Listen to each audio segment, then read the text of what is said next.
Example 3 for sine law. Two ships are 1,600 meters apart. Each ship detects a wreck on the ocean floor.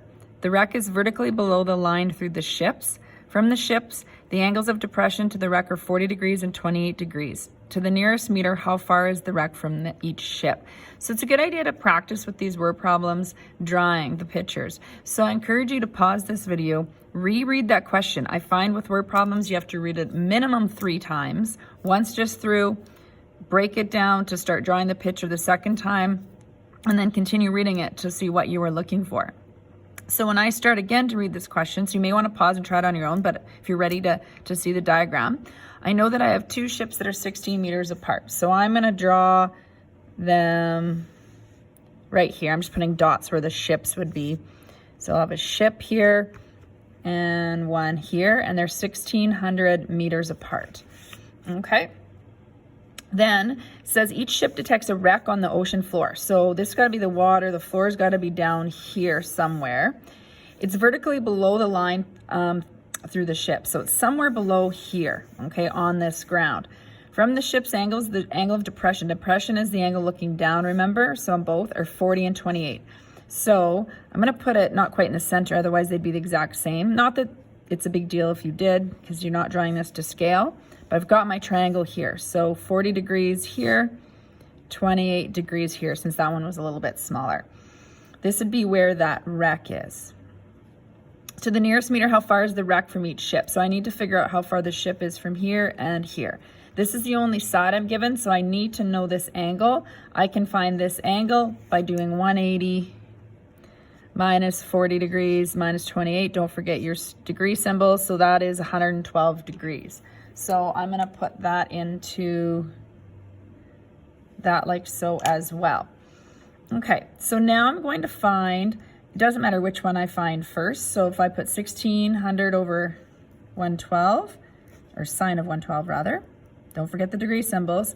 And let's say I'm finding 28 this side first, so across from 28. So that would be, let's just label this maybe A then, and then that B. So I need a variable. So A over sine 28 degrees. Now I'm going to cross multiply and divide. If you think you can do that part on your own, then I encourage you to pause the video and try that and check your answer. Otherwise, I will run through it here. 1,600 times sine 28 degrees. Cross multiply equals A sine 112 degrees. Divide off sine 112. Those cancel out. So your A is equal to 1,600 sine 28 degrees divided by sine 112 degrees. So put that in your calculator. Don't forget degree mode. More or less goes in how you see it.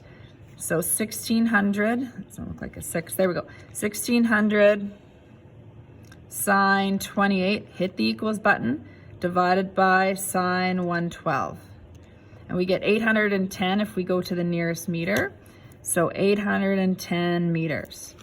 Okay, we're gonna find now B, because that's the distance from this ship to the wreck. Again, you wanna use what's given. You don't wanna have to use this number that you've rounded off. 1,600 over sine 112 degrees is equal to B over sine 40 degrees. So you're going to cross multiply.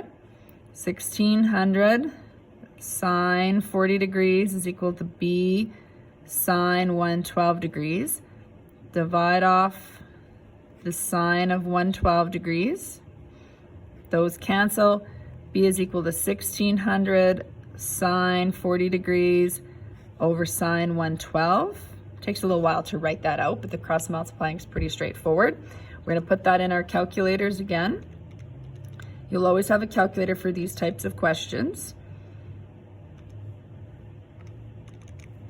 And I get B is equal to 1,109 with rounding meters. So this is the distance between the two wrecks. Word problems, you can write out a sentence. The most important thing though, however, is that you have the units, and then you're fine.